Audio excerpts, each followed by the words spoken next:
What's up, guys? We're back with a Marvel Legends review, and it has been a little while since I've done a Marvel Legends figure. I can't quite think of the last one that I did, but we've got a full wave this time around because it's all X-Men stuff, and I am, as always, on board for more X-Men stuff. So let's see what we've got this time around. We've got our House of X wave, which starts with Professor X. We've got Marvel Girl. We've got Cyclops. We've got Magneto in his snazzy white suit. Omega Sentinel. Moira McTaggart. And the lone double-packed figure in this case, we've got Wolverine. So this set is one that is not exactly familiar to me. I went back to read this story because I'm not current on comic books by any means, but it's X-Men stuff, so I'm definitely interested, and I'm really curious to take these figures for a spin. As far as the packaging goes, it's of course all the normal stuff that we expect to see from a Legends wave, but what's really cool is that all the figures have Krakoan language to spell out their names on the boxes. It's just kind of a little Easter egg thing, you know, not everyone might expect to see that or even know what it is in some fashion, but I do think it's a pretty cool little call out and a nice little touch. Otherwise though, this is of course standard Marvel Legends stuff. So figures in the big window, of course, as usual, X-Men logo down on the bottom. You've got the House of X logo call out on the spine along with the character artwork, and then the back of the box has got a larger shot of that artwork with a little bit of a bio as usual, and then we've got our cross-sell for the wave along with our Build-A-Figure, the TRI-SENTINEL. So let's do it. Let's pull them out and take a look.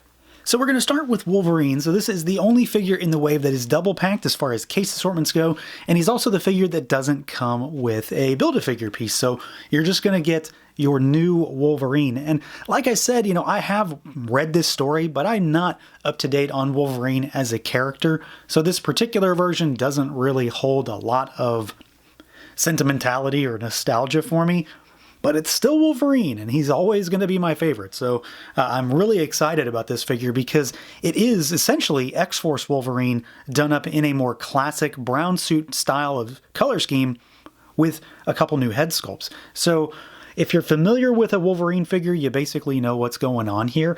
You've got your head that can look up a decent bit. We can look down all the way. You don't have a great deal of tilt, but you do have full rotation. Arms go out at the shoulders, of course, about that far.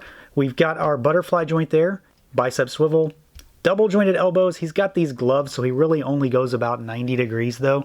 You've got hinges and rotation at the wrist. We've got our ab crunch. He goes backwards, forward really far. You've got your waist twist down there as well. Legs kick out about that far.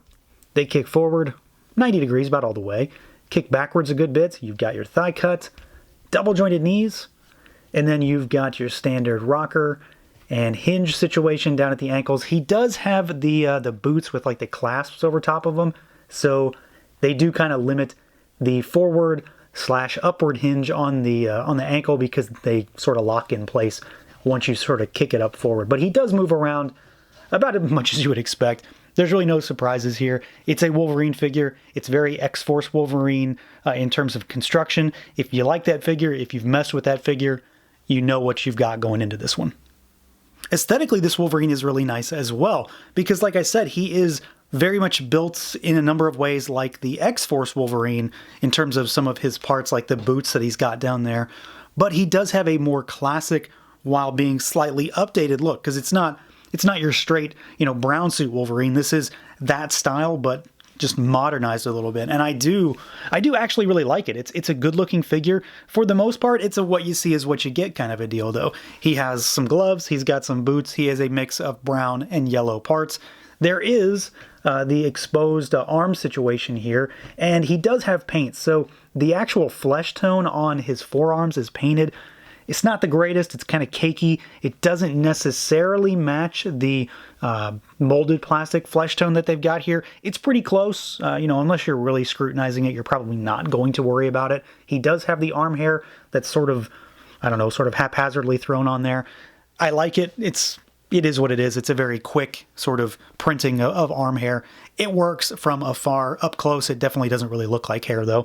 You've got what is likely my favorite aspect of this figure, though, is the claws. So these are the same claws that we get with X-Force Wolverine, and these are the claws that make me not want to replace them with metal claws from a third party. I do really like doing that with these Wolverine figures, but I'd rather not have to do it. And these are so much better. They have a nice arc to them. They are a little bit darker in color, so they're not that sort of pearlescent color. They're actually slightly gray silver, but they're thicker and they hold their shape better, and they don't need to be messed with out of the box. Like, these did not come warped in any way, so I just prefer these quite a bit. And again, if I don't feel like replacing something, then that's always a good sign, because I'd rather not have to go that route. And historically, I have done that with Wolverine figures, but with this particular design, I am 100% happy with them, and I think they look great. He does have a new head sculpt to talk about, of course, and this is kind of an interesting one because this is a happy Wolverine, like almost like a happy maniacal Wolverine. Like, you could have this on him while he's just, tearing through some hand ninjas or some Hellfire goons or something like that. So he looks like he's happy, but at the same time, he looks slightly insane as well. Of course, it is a very classic Wolverine look. It's got the fins that come out the side of the head, but they're very small and they're very minimal. But the color scheme is, again, really classic, but just slightly different than the actual classic figure. So I do really like this. It's a nice little bit of a change up to this figure, and it's always nice to get another Wolverine head sculpt. It's nice to not have to have the exact same head sculpt on your shelf repeated ad nauseum for every single figure. He does come with one accessory, so like I said, this guy doesn't come with any BAF parts, and he's pretty minimal in terms of the overall pack out, but he does get one extra piece, so we get an extra head sculpt, and this is probably going to be my head sculpt of choice. So we get a bearded, stoic, slightly stern expression Wolverine head sculpt here, and I really, really like this. It's again the same style of head that he comes with in the box, just no smile, and he's got a slightly gray, small beard down there, which I really like. It's just a unique look, and it's something very, very different. Now, Cyclops is a lot of familiar territory. I mean, this is still very much a Bucky Cap style of figure, but they did give him pinless arms this time around, and it's a nice aesthetic change, but it doesn't really help him in the articulation department, I don't think, because of some just design choices that had to be made for this particular figure, because he's got these big gauntlets on his wrists. So as far as moving this guy around, you can kick the head up, I mean, super far. He can go all the way up. He goes all the way down as well, as usual. Rotate side to side, no real tilt on him. Arms go out at the shoulders. They rotate, of course. We've got our bicep swivel. You've got your double jointed elbows, but they really only go like this far. So they don't go too far because he has this lip on this gauntlet here. It's a separate piece, or it's a separate sculpted piece rather. So it hits that bicep really, really quick. It's basically just a 90-ish degree, a little bit higher. You can still get him to, get up and reach the visor and have him do the whole thing that he needs to do. So it's not a really big deal. It's just something to take into consideration. This looks really good, but it's not really any more functional than what we're normally used to. You've got your hinge and rotation at the wrist. We got our ab crunch, backwards, forwards, waist rotation. Legs go out pretty much all the way. Kick forward all the way. Kick backwards a good bit. You've got your thigh cut, double jointed knees. And then, of course, you've got your boot cut, and then we've got our rocker, and we've got hinges down at those ankles. So, again, familiar territory. It's a lot of Bucky Cap style of stuff. The only real difference with this guy is that he does, of course, have the pinless arms. They don't really add a whole lot to the figure outside of aesthetics, though. And speaking of aesthetics, I think Cyclops in this particular version looks pretty solid. There's not a lot to really write home about here because, again, it's still a lot of the same familiar style parts that we're used to. The big difference here is that, of course, he's in a new suit. He's in a different style of suit. He's not in your Jim Lee era. This isn't our X-Factor suit. It's a very specific style and era of Cyclops look.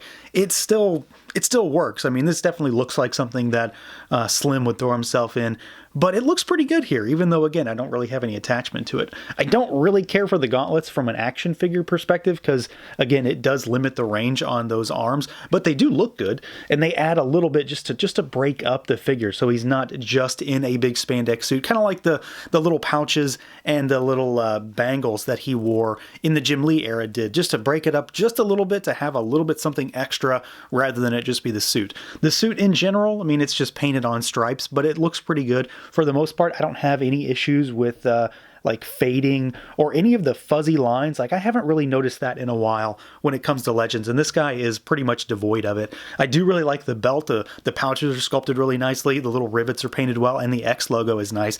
This is a good Cyclops head. I mean, as far as I know, this is the exact same one that we've seen before when it comes to like the X Factor head. But it's a solid head sculpt. The visor on it's really nice. And of course, you've got that big stripe of red just to signify the powers in there. Paint's really clean and crisp. It's a basic head sculpt, but it looks pretty solid. It looks exactly like Cyclops. And then as far as accessories goes, keeping in line with, some of the similarities with other Cyclops figures, we do have this head sculpt again that gives us the sort of optic energy pouring out of the visor. You've got the gritted teeth and just the angry expression, which I really do like. I'm a big fan of this because I really like this. So you've got your energy effect, your optic blast effect, and it's just a cool little way to display Cyclops. It's different. It's a nice way to display his power set without just always having his fingers next to his head without anything coming out. So if you're into having your energy effects actually on display when it comes to Marvel Legends powers, this is one of my favorite effect pieces, and I'm really, really glad that they included it. He, of course, does have the fingers, so he can actually have him, tapping the visor as he is one to do, and you can kind of complete the look when it comes to Cyclops showing off what he's capable of. Next up, we've got Moira, and this is one that I honestly didn't expect we'd really ever get this character in any capacity. I mean, I suppose eventually it makes sense that we would get her, but it still seems kind of crazy that we're actually getting something like this because this doesn't necessarily scream action figure when it comes to her overall look and design. She's just a person, really, in terms of her overall look. She's obviously a very different character in many respects when it comes to this storyline, but that's neither here nor there. So let's see what she can do, see how she moves around. She's pretty normal for a female figure, but that's not necessarily a bad thing here. So we've got a head that can look up a little bit. Surprisingly, it can look up at all, even though she has hair hanging down past her shoulders. She can look down really far. You do have a little bit of tilt, and then you've got full rotation. Arms go out all the way at the shoulders.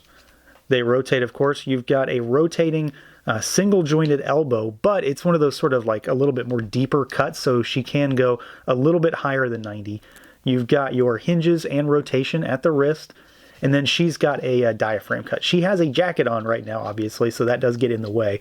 She goes backwards, forward only a little bit, side to side, and then it's mostly a rotating joint, honestly. Legs go out, but she's only got a cut on one side of her skirt, so she really only goes out this far. I don't know how much this is going to be a problem for folks because what's she really going to be doing, but it's worth mentioning she can't kick her left leg, your right, out, but her right, your left can. Kick forward and then backward. You've got your double jointed knee here as well, of course.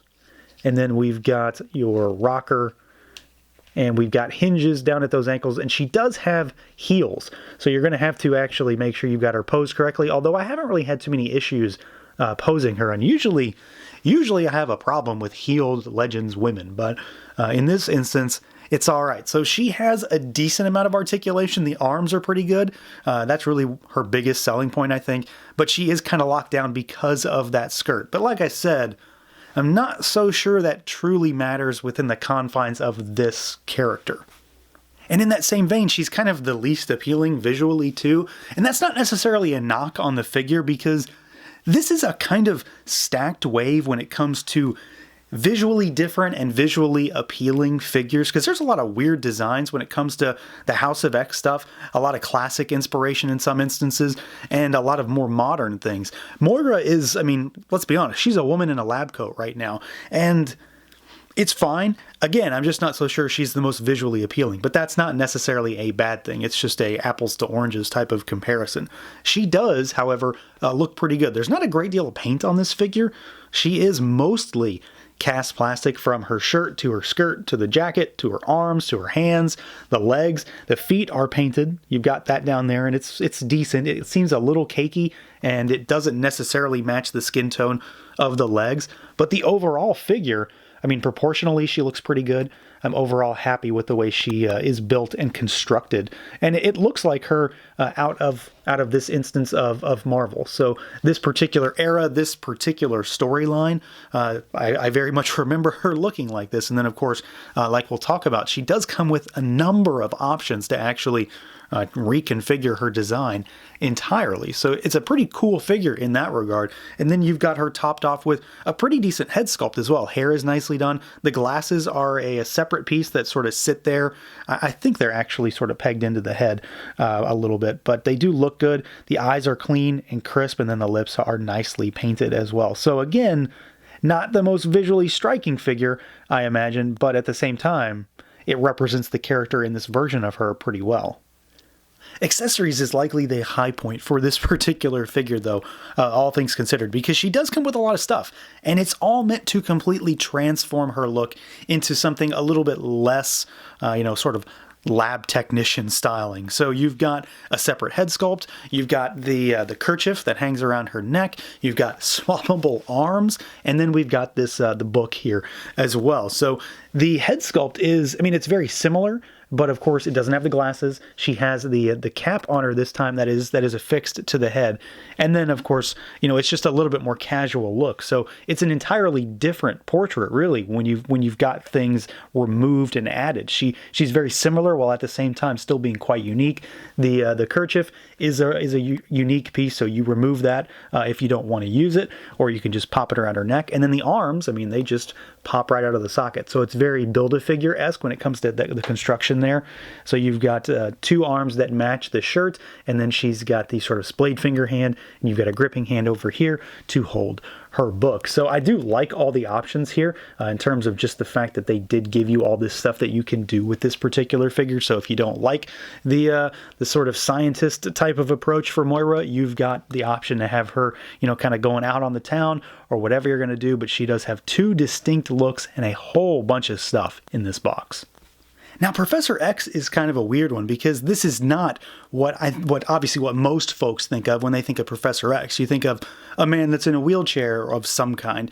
This is a very specific version, a very specific figure for Chuck, for Charles, and it's cool, but at the same time, it's kind of weird. Like, it's incredibly plain except for the head, and it's not Hasbro's fault. This is what he looks like in the comic book, so it's not a bad thing, but at the same time, it's very unappealing to the eye to me. Like, it just doesn't really do anything for me from a visual perspective from the neck down. So let's see what he can do, see how he moves around. This is like the Pizza Spidey body that he's rocking here, so you kind of know what to expect, I'm sure. Head goes up, head goes down all the way. No tilt really, but you've got full rotation. Arms go out at the shoulders. They, of course, rotate. He's got his much needed butterfly joints. We've got bicep swivel. You've, of course, got double jointed elbows. And then you've got hinges and rotation at the wrist. Ab crunch, backwards, forwards. He doesn't really do a whole lot. He kind of rubber bands for me a lot, unless you like stick him backwards. You've got your waist twist. Legs only that far, which for him probably doesn't matter. Kick forward all the way for when Chuck is doing those high kicks. Backwards, you got your thigh cut. Double jointed knees all the way back. And then you've got your rocker and you've got hinges. So he moves well enough. I still am not a big fan of this body, but that's really in the confines of Spider-Man, Spider-Men. For him, it's kind of fine because he is a thin guy in this comic book, in this instance of X-Men history. So it works there. I feel like this body has very much worn its worn its stay at this point. It doesn't really do anything for me anymore. But visually, I think it works really well from a construction standpoint. But at the same time, it's visually just a black void. It's not even like super black either. There is a touch of gray to it. Like, he's not black like Black Suit Spider-Man is black. It's a different color. There's maybe a little hints of blue in here. Maybe a little bit, but it's kind of a flatter black. So it's that body with no paint on it whatsoever. He is very, very ripped and ready to throw down, I suppose. It's all about the head sculpt on this guy. I mean, undoubtedly, it's all about the head sculpt for Professor X here.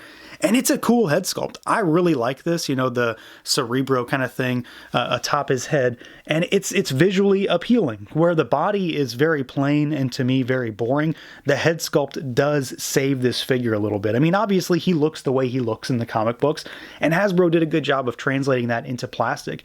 I just don't think it's all that exciting. So you've got a really nice sculpt on the head here. So you've got all the wires that come out, a lot of, you know, mechanical techno detail all over it. No paint on it, though, outside of the blue X on the front, which is clean and crisp and nicely applied. And then you've got a little bit of the Chuck head sculpt kind of peeking out of there. So he does look pretty good. I mean, I'm not going to fault him for the design, because the design is what it is, and they worked really well within the confines of it to make it into this figure. I just don't think he's all that exciting to look at, really. And then as far as accessories goes, Chuck has a handful, and honestly, I'm going to tell you right off the bat, I'm missing one of them, because when I opened this guy up, I launched a hand across the room, and it has yet to be discovered. So we've got two hands. One of them is a single finger pointing hand, the other is a double finger pointing hand. So just envision that I've got two hands here, nothing too crazy. It is what it is. Something got lost to the great carpet void, I'm sure. But we do have one important accessory, and I don't really know what the intention with this is. I mean, it's obviously something that can be used with this figure, but I don't know if they intended it really for this guy, or if it's something that, you know, you might want to use with your Deluxe Riders Professor X, the Jim Lee version, because frankly, I think it would look a lot better on that. This head sculpt looks really good with him with the closed eyes and the sort of built-in telepathy effect. I don't think it works on this body, though. I don't think it looks correct in terms of sizing, and I don't think it looks really good in terms of just flow. It looks really, really weird sat atop this just black void of a body. The head is really good on its own, though, and the effect is really nice. I mean, I love getting stuff like this. It's a really cool, unique head sculpt that you can use with your figure, or use it with that other older Professor X, which honestly is my favorite of the two. So you've got options when it comes to that one. You can use those heads on this guy if you want, or of course you can put this head on that one, and you don't have to use that other effect that we got with him the first time around. With Magneto, we have got another very familiar figure. There is, I mean, I'm pretty sure this is just a ton of parts reuse again, which isn't a big deal. That's a lot of this wave, honestly, when you think about it. There is a lot going on with older figures being repurposed into these newer, more specific versions. So if you've gotten a Magneto figure, you basically know what to expect with this one. But let's run through it. So we've got a head that can look upwards a little bit. He looks down really good. Little bit of tilt side to side, full rotation. Arms go out at the shoulders. Of course, he does have a plastic cape, so you're gonna have to deal with that. They rotate forward. Backwards, of course, is there, but the cape is in the way. You've got your bicep swivel, double jointed elbows. Get that second one to go, but he's got gauntlets on, so it's only gonna go so far. We've got vertical hinges and rotation right there. What's he got on this side? He's got another vertical with rotation on that side. You've got your ab crunch. It goes backwards, forwards all the way, really far. Waist rotation. Legs go out about that far. Kick forward, backwards slightly. You've got your thigh cut, double jointed knees. There we go. And then we've got our boot cut, chin swivel, rocker, and our hinges down at those ankles if he'll cooperate. There we go. So yeah, pretty standard stuff. Nothing too crazy. The cape, as usual, is kind of a brick on his back with the peg hole and the whole deal. You have to get it to peg into the back to get it sit correctly. So you're going to have to fiddle around and work around it. But he does move about as well as he needs to. I don't really think I'm missing anything because of him being on this particular body as I knock him over, or because of the cape kind of getting in the way of those arms. Visually, I do really like this guy, though. Magneto is Magneto unless he's in something that's crazy different from the norm. This is just a white and black suit with silver accents for the armor around the collar, the gauntlets, and then, of course, the helmet. I do think this head sculpt is the same one we get in the Family Matters 3-pack, the standard stoic one, not the angry one that he has. Someone correct me if I'm wrong. But I do like this overall figure. I still hate this cape.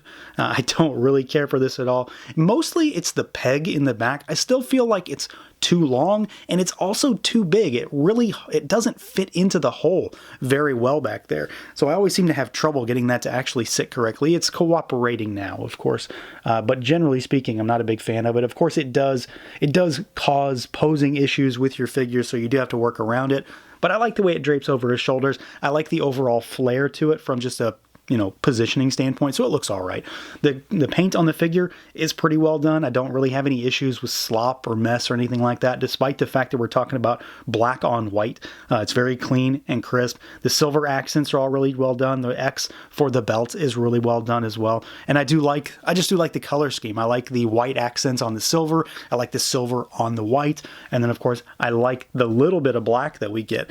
It's just a nice looking figure. I don't know how many people truly need a million different Magnetos. This is the third one we've gotten within the past 3 or so years. So we got black one, we've got the classic red, and now we've got this more modern white. And I do like it, but it is still a lot of the same. So if you are familiar with Magneto figures within any recent history with Legends, you basically know what to expect here. He does come with a handful, no pun intended, of accessories, and that's really all it is. You get 4 extra hands with this guy. So we get a set of fists, and then we get a set of style pose, kind of power expression hands, but he doesn't come with any energy effects. He doesn't even come with the bubble things that I always complain about because they don't fit most figures in general, but he doesn't come with anything. So you're going to have to cannibalize another figure or get some third-party stuff to actually showcase Magneto's powers.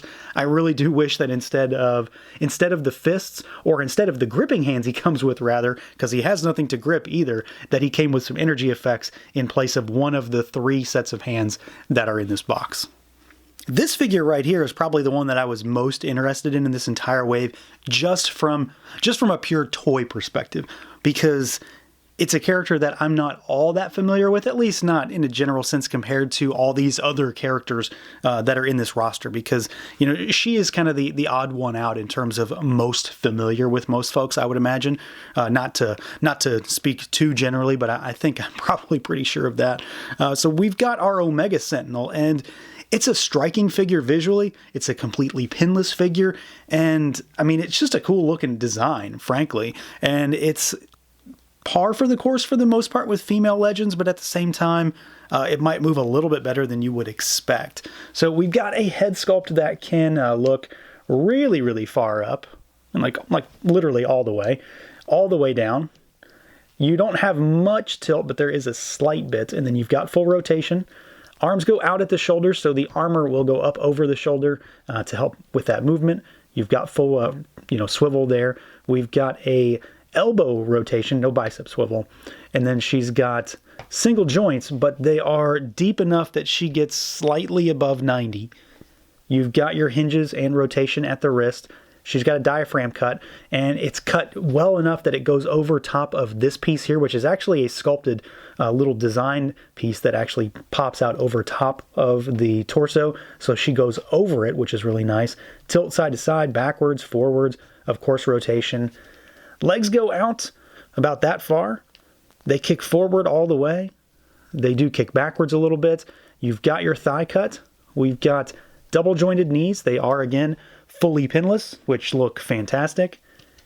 And then we've got our rocker, and we've got hinges down at those ankles. So she is still very standard for a female Marvel Legends figure, but she does move really, really well. I have no issues with her articulation scheme or construction.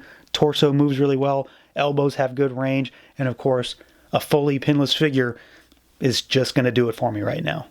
And then again, visually striking. This figure she's very different from a lot of the other figures in this wave. She has mechanical limbs. She has a bright red, orangish kind of head sculpt. She's got white, red, and black accents all over the figure. So she's just visually different and just striking from the rest of the figures in this wave. I do really, really like this as a toy. Again, I have no attachment to this character whatsoever. I'm not unfamiliar with her, but I don't have any attachment to her. And I think they did a really good job here. The overall sculpt on the suit is really nicely done. There's a lot of sort of inlaid designs as far as line work goes. You've got these little dials, or whatever they're supposed to be, ports that are sculpted into the torso again.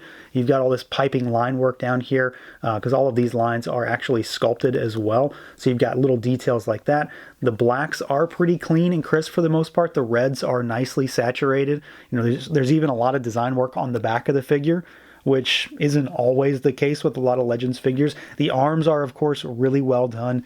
Of course, they're done in this sort of like, it's not that super metallic-y, pearly plastic that we're used to. It's similar, but it seems to be a little bit different. It could be the color scheme that's maybe playing tricks with my eyes right now, but I like this color scheme compared to the white and red within the body itself. And then she does have a little bit of red piping and black piping in there just to bring out some of that sculpt and to make it look like it's not just a big gray blob. There is, of course, a lot of mechanical sort of techno detail sculpted into those arms as well. And then, of course, we've got this somewhat plain head sculpt. I mean, it's just a bald head, really.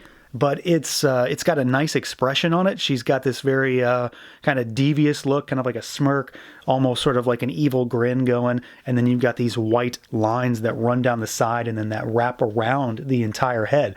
So she's just visually different, and it's a cool looking action figure. And a lot of times that's all I really need. And this one excels at being a nice moving, nice looking toy. And then as far as accessories goes, Omega Sentinel is pretty well stacked. She doesn't have a ton of stuff, but she has a lot of stuff that makes her into something much more unique and different. So like we saw with Moira, we get swappable arms with this figure, which is really crazy to see twice in the same wave. So you get these swappable forearms that are just big guns. So you've got this big monster here, which has a nice bit of orange paint on there, tons of techno-mechanical detail inside the sculpt. And then you've got this other one here that is, of course, different. It doesn't have any paint on it, unfortunately, but it does look really good. And I do like the fact that you have the options here. So you can obviously swap them between arms. You can have a regular arm and a gun. You can have two arms. You can have two guns, whatever you want to do. So you've got some really cool options there. And then she's got this crazy head sculpt, which I really do like. It might be my preference of the two when it comes to this figure, just because I really like the hair, I love the mask, and the overall paint on it is really well done. Articulation does suffer a little bit because she has these massive pigtails that stick out of the back, but as far as the overall look and feel and sculpt and detail, it's really well done, clean and crisp, and just great presentation. So you can completely change this figure up with how you mess around with these accessories. And then last among our non-Build-A-Figure figures, we've got Marvel Girl. And this is kind of a weird one because this is a very classic style look for this character, but of course this is not a classic book. So if you want to maybe fudge this into some classic stuff, you've got an option. This is also a figure that's probably going to be more of just a put her on the shelf and have her look good because she's kind of locked down in a number of ways. So the head, to start with, cannot look up at all because she has a ton of hair. You've got a little bit down, but she's also still got a ton of hair. You've got a little bit of tilt, and then you've got rotation, but she's got a ton of hair, so it's going to get in the way. The arms go out at the shoulders. They rotate. You've got your single-jointed swiveling elbow, and then we've got hinges and rotation at the wrist. She has no torso cut. She has a waist joint. It's basically just like seems like a ball peg down there. So she goes backwards, but then you get this massive gap in her waist, but she can't really go forward too much. A little bit side to side. It's mostly just for rotation, unfortunately. I feel like it could be useful for a lot more movement, but it just doesn't. The legs are the same kind of situation that Moira has, but they seem to be even more locked down.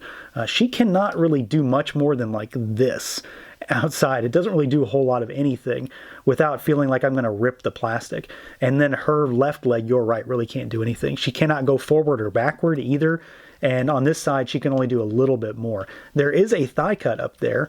You do have your double jointed knees.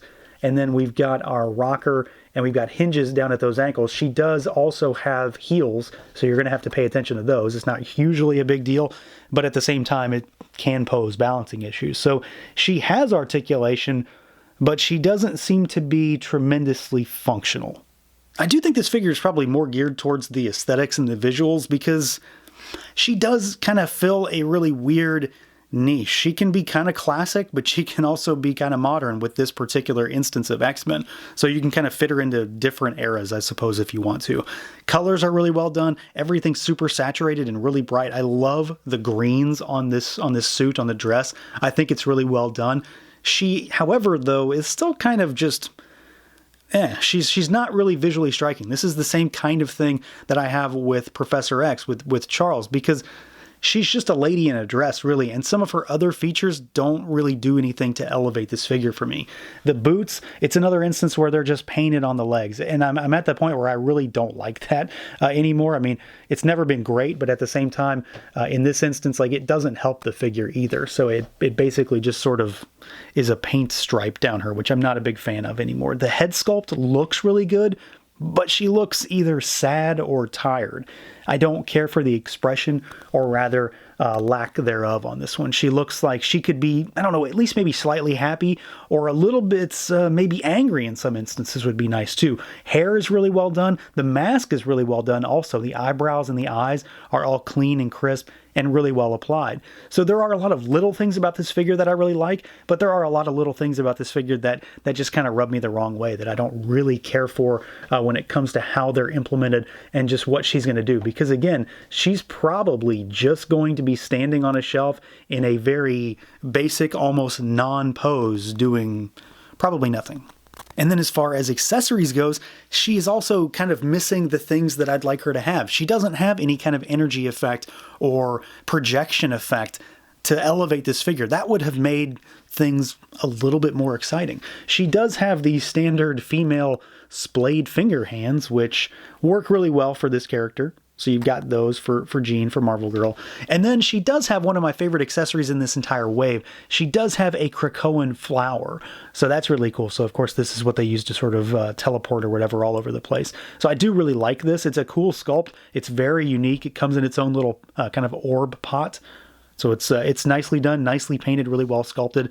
But it's not something that's really going to save the figure from, I don't know, kind of the mediocre status that it has for me in this wave. And then rounding out the wave, we've got our Build-A-Figure, the TRI-SENTINEL. And this thing is weird from a Legends perspective. We don't see a lot of figures that look like this, that are constructed like this, because it is like a really spindly, while at the same time in some ways bulky mech suit. So it's very reminiscent of the Spider BAF, the SPDR BAF that we got a ways back, like what, 2 years ago, I think, or so. And while I didn't really like that Build-A-Figure, I really like this one. It is, maybe it's the X factor that's going to it for me, but I do really like the way this turned out. It moves a lot better than I thought it was going to, and so did that Build-A-Figure. But this thing, I don't know, maybe it's the purple metallic that's doing it for me, but it's a pretty cool BAF. It's definitely something that's off the beaten path. It's a little bit more unique. It does have a really weird articulation scheme when it comes to the heads, though, and of course, you know, heads. So you've got 3 heads here, and you pop them in with ball joints, but they honestly don't have the greatest range of motion, so you can swivel them around. This one basically just goes side to side, and then this one you can swivel around, and then they've got little balls that actually peg up into the heads, but there's almost like a stop on them, so they only go so far. So like you can swivel them, down a little bit and up. It's not much though. It's just it's slight at best. And then you've got a little bit of tilt side to side. You can rotate really good.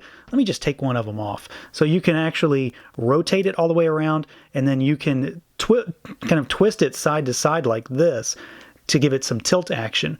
But at the same time, it's still kind of minimalistic because of the fact that it has to be pegged into this chest neck cavity, and they all sort of fight for real estate. I also had a really, really hard time actually putting these things in there. They were a huge pain. Like the ball joint just did not want to go into those sockets. So there's a decent amount of potential here, but you're going to have to play with it to kind of get them to stick correctly, if that makes any sense, and just to give them a little bit more character and how they want to flow with the way the figure is moving. The rest of this guy is kind of familiar, very similar to what you'd expect most other figures. Arms go out. You do, of course, have to watch the arms because they're pegged in. You might pop them out as you're moving them, but that's a Build-A-Figure thing. They swivel all the way around, but he does have the shoulder pad, so that's going to stop you. You've got a rotating elbow, and then your range is about that far. It's pretty good. Even though it's only a single joint, it's pretty good. You've got hinges and rotation at the wrist. Surprisingly, it does have good torso articulation. It doesn't have a waist twist or anything like that, but it does have a torso twist, and it goes backwards, and then it goes down a lot farther than I expected. Like it hunches over really, really well. And then in conjunction with that twist, it gives it a little bit of flair. You can kick the legs out about this far, They kick forward all the way. I mean, like super all the way, like as far as any leg could ever go. They can go all the way around if you want them to. And then, of course, you've got your thigh cut. We've got double jointed knees. They go back pretty far. And then we've got our rocker, and we've got hinges down at those ankles. So this thing is, again, surprisingly well articulated. The heads are kind of a struggle for me, but for the most part, the rest of the figure moves really nicely, flows really well, and the torso and hip situation is really, really well executed. Aesthetically, I think this thing hits a lot of the high notes. It really looks like it's supposed to. I mean, that's kind of the goal anyway, but I think it exceeds at that. We've got a really nice design. It really reminds me of an Evangelion in many ways, just because of the overall like spindly nature of the arms and legs. Everything looks to be a little bit exaggerated and elongated in some ways, but then you've got this huge monster torso that it has with the very weird tri-head, King Ghidorah type situation with the 3 heads that are jutting out of this hunched over chest. Detail up in here is really well done. It's a lot of, kind of mechanic type of design. The heads, while being slightly cumbersome to deal with at times, do look really good. And overall, a lot of my interest with this figure just comes in the fact that it is unique. It is really well done. It very much looks like it should again, but it also is covered in this metallic color scheme. So you've got a lot of metallic silvers. You've got a lot of slightly metallic gunmetal gray kind of colors. And then it's also very much built upon that metallic pearlescent style plastic that Hasbro uses for the purple base that it's got. And I'm a big fan of that. It's not everybody's cup of tea, but I really like it. It's very rare that I don't like it when it's implemented in a Legends figure, and this one has it in spades, so I'm really happy with the way it looks. Again, it's a very unique design. It's a big figure. I mean, it's not the biggest baff we've ever seen, but it is quite large. So here's Wolverine for comparison. It only comes up to just under the top of the diaphragm, really. So this thing has a lot of size to it. It's got a weird amount of bulk in terms of being very top heavy, but at the same time, all of the limbs can support it really well because everything's a little bit more exaggerated and elongated to make it seem a lot larger than it really is. It's a cool design, and it translated into figure form really, really well, despite the fact that it is maybe not the most desired thing in Legends, but I think it works really well as a Build-A-Figure here. So that is our wave, and like I usually do whenever I get around to doing these kind of reviews anyway, I'm going to rank these from my least to most favorite. And none of these are explicitly bad figures, so don't get me wrong when it comes to my least. That's just the one I didn't like the most out of the wave. That's just the way the game is played. So at the bottom for me is Moira. I don't have any true attachment to this character when it comes to action figures. I never really asked for this character. I still think it's crazy that we got her, and it's cool for the folks that want her, but at the same time, it's a boring figure to me in a general sense, but they did pull her off really well. Next is going to be Marvel Girl, because I did really have a lot of high hopes for this figure, and she does look really good, but at the same time, she doesn't really do a whole lot. She cannot really move at all, unfortunately. Next is going to be Professor X, because again, he's visually unappealing to me, but I do love the head sculpt. And this version of Professor X is really weird and crazy, and it's cool to get that head sculpt in figure form, not to mention the fact that we have that alternate head sculpt that can easily be used in a really good way with the older one from the Rider series. Next is going to be Magneto. He's kind of your baseline, I think, for this wave. He's Magneto. If you've messed around with one, you know exactly what to expect here. The only real negative for me, outside of the fact that Marvel Legends capes are still Marvel Legends capes, is that he doesn't come with any effect part. Next is going to be Cyclops. I'm a sucker for Cyclops figures. I still think for the most part they're pretty well done. They could use a little bit of an update in many respects. He does have some nice implementation of pinless tech, although the gauntlets don't really help him with all the range of motion, but he does come with one of my favorite, as of late, energy effects for Legends with that optic blast. And then next is going to be the Build-A-Figure, because it's a solid Build-A-Figure. It's goofy, it's weird, it's a very different style of Legends figure, but it's a really well done Build-A-Figure. It moves really well. The only real gripe I have on that thing is it was a pain to get those heads to actually sit into that chest cavity. And then next is going to be Omega Sentinel, because she's a fantastic figure. She moves really well. She looks fantastic. She has a great array of accessories. And I mean, for a character I have no attachment to, I'm really enjoying it. And then number 1, which honestly seems really crazy to me, is going to be Wolverine. It's yet another Wolverine, but I am such a sucker for these figures. I still love the body they use for this guy. I love these claws that they gave him. I really like both head sculpts, specifically this one with the gray beard. It just looks fantastic on him. It's a really well done figure that is very classic while being a very modern interpretation of Wolverine. And I'm a sucker for the character, so it's definitely going to influence my opinion when it comes to this particular wave. So that's it, guys. That is our Tri-Sentinel wave. And for the most part, I think this is a really well done wave. It does have some highs and some lows. There are some really weird figures in here as far as action figures go. Marvel Girl isn't very actiony. Moira isn't very actiony, but it's cool to get those versions of the figures for folks who really want them. Professor X is a really weird version of Professor X, but of course, you know, a lot of folks have really been looking forward to this stuff, and I'm always down to get more Magnetos, more Cyclops, more Wolverine. Omega Sentinel is a huge surprise. The Tri-Sentinel is a huge surprise. So there are a lot of good high points on this wave as well, but there are also some negatives and some low points also. So that's going to do it for this look at the Marvel Legends Tri-Sentinel wave. Let me know what you guys think. Feel free to like, comment, subscribe, and share, and until next time.